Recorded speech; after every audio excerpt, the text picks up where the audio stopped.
reserva más importante de agua que hay en el planeta.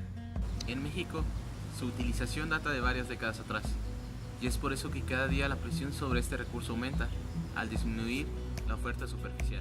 El agua subterránea tiene un papel importante en la naturaleza y sustenta muchos de los servicios que se derivan de su manifestación en manantiales, pozos artesianos, profundos y demás tipos de captación. Es esencial en muchas situaciones atender las necesidades de agua de la humanidad de forma segura, económica, para usos urbanos, industriales y de riego.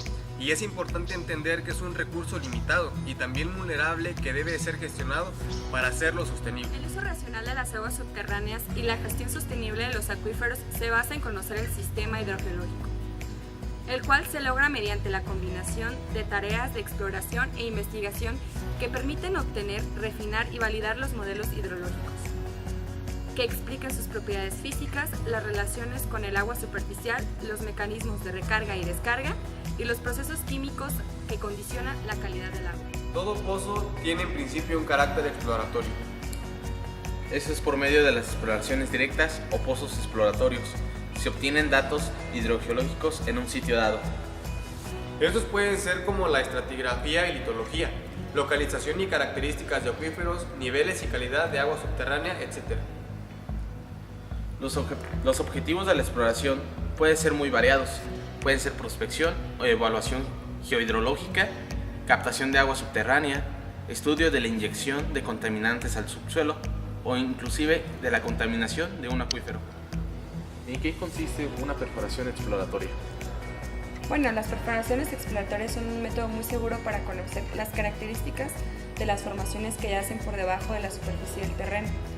Es perforar a través de estas, obteniendo muestras hidrogeológicas mientras se perfora y llevando un registro litológico. Este registro litológico consiste en anotar las propiedades características de los estratos en función a su profundidad. Las pruebas preliminares es algo muy importante, ya que nos permite conocer la productividad del pozo. Estas se llevan a cabo siempre y cuando sea seguro y el método de perforación nos lo permita. Esto se hace para conocer las características hidráulicas de los estratos extraídos. La exploración es algo muy importante, ya que nos da la idea si es factible o no la captación de agua deseada. Pero para esto hay que tener en consideración las pruebas preliminares, las cuales son 3 y son las siguientes. Prueba de cuchareo. Esta prueba es llevada en pozos perforados con equipo de percusión. Prueba de inyección. Esta se lleva en pozos construidos con equipo rotatorio. Y por último, la prueba de sifoneo con inyección de aire. Al perforar un pozo se obtiene un corte litológico de dicho perfil. Con esto podemos obtener una clasificación de muestras. Las rocas se van a clasificar respecto a diferentes parámetros. Pueden ser forma, color, tamaño y textura. Estas rocas, una vez que se obtienen de la extracción, se deben de lavar bien, cuidando que no se pierda el material fino producto de la excavación. Estas piedritas se deben de colocar en cajas pequeñas que miden 5 por 5 por 5. En estas cajas de cartón o en unas bolsas, dependiendo de lo que se tenga a la mano, se debe anotar exactamente la profundidad a las que fueron encontradas. Una vez que se ha obtenido una muestra con una longitud o una profundidad de 25 a 50 metros, se deben de guardar en cajas más grandes de cartón de 25 por 25 por 5, donde se va a anotar la profundidad a la que fueron encontradas también y el corte litológico que eso representa. El análisis granulométrico es algo muy importante, dado a que al conocer las características del estrato extraído del pozo, nos sirve para poder escoger el tamaño del sedazo que se va a utilizar. También nos sirve para así saber el diseño que se utilizará para el filtro de gravas. Para llevar a cabo el análisis granulométrico es necesario requerir el equipamiento adecuado, que es un horno secador, una balanza de precisión y un juego de mallas. Esto para poder hacer un cribado adecuado. Cabe destacar que si es una muestra pequeña, hay que tener mucho cuidado al momento de lavar la muestra, procurando no perder parte importante del material extraído del pozo. Esto a su vez, dado un buen diseño, y tener una buena calidad del material, dado que todo esto normalmente se hace para suelos no consolidados o también ya conocidos como clásicos. Eso es para que en el pozo haya una retención del 30 al 50%, procurando que el porcentaje más alto sea de agregados finos y el porcentaje menor sea de agregados gruesos. Consideraciones petrofísicas. Son diferentes parámetros que se toman para evaluar un tipo de roca. El primero de ellos es la porosidad, que es la capacidad de un material de contener fluidos y se define como la relación entre el volumen de huecos con el volumen total del material. Hay diferentes tipos de porosidades, los cuales son porosidad total cuando se involucra todo el espacio poroso y porosidad efectiva cuando solamente se consideran los espacios porosos interconectados. La porosidad se expresa en términos de porcentaje o fracción decimal para ser utilizada en cálculos diferentes. Permeabilidad es la capa de flujo de los fluidos contenidos en un material como la roca.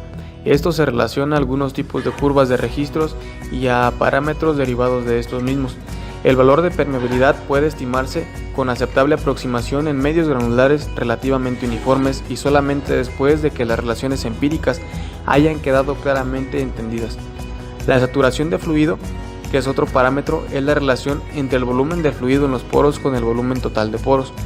La saturación se expresa comúnmente como porcentaje del volumen de los poros, para efecto de su uso en la hidrología de aguas subterráneas. Se considera por norma general una saturación del acuífero de un 100%. La resistividad es la capacidad de los materiales que oponen al flujo de una corriente eléctrica y cuya unidad de medida es el ohm. La curva o registro de potencial espontáneo es una medida de las corrientes eléctricas que se producen dentro del pozo debidas al contacto entre fluidos de diferente concentración salina, como lo son el fluido de perforación, en este caso el lodo, y el agua que se mueve a través de la zona permeable. El potencial espontáneo para ser calculado requiere de las variantes como la temperatura, la resistividad del filtrado del lodo y la resistividad del agua que satura la formación permeable. El potencial se admite nulo frente a capas gruesas de arcillas. La unión de estos puntos a potencial cero permiten trazar la línea comúnmente llamada línea base de las arcillas. El estudio potencial espontáneo permite localizar los estratos permeables, la base y el techo exactos de las capas y estimar la calidad del agua. El registro de resistividad mide la resistencia eléctrica de un volumen de material bajo la aplicación directa o inducida de una corriente eléctrica. De acuerdo con el dispositivo empleado, los registros son utilizados para determinar la resistividad de la formación, la resistividad del enjarre de lodo, etc. La resistividad del fluido roca saturada depende de tres factores fundamentales: salinidad del flujo intersticial, porosidad de la roca y del fluido. La radiación gamma natural la producen principalmente los isótopos no estables del uranio, del torio y del potasio, así como los múltiples productos originados por su desintegración. Estos materiales altamente radiactivos tienden a concentrarse en las arcillas. La radiactividad se mide mediante un instrumento que se desplaza lentamente y que alberga un detector de rayos gamma. El destello lo intercepta un fotomultiplicador que transmite una corriente eléctrica a un aparato de registro situado en el suelo. Los registros rayos gamma se emplean para establecer correlaciones entre varios pozos y como ayuda para la interpretación litológica. Neutrón térmico. Es una medición de la radiación inducida en la formación mediante una fuente activa química de emisión de neutrones rápidos. Los neutrones son partículas de alta energía cuya masa se aproxima a la del núcleo de hidrógeno. Cuando los neutrones colisionan con los núcleos, la formación va perdiendo parte de su energía. Su principal aplicación en la geodrología es la determinación de intervalos con un alto índice de hidrógeno, presencia de agua, saturación, porosidad, espesor, litología y humedad.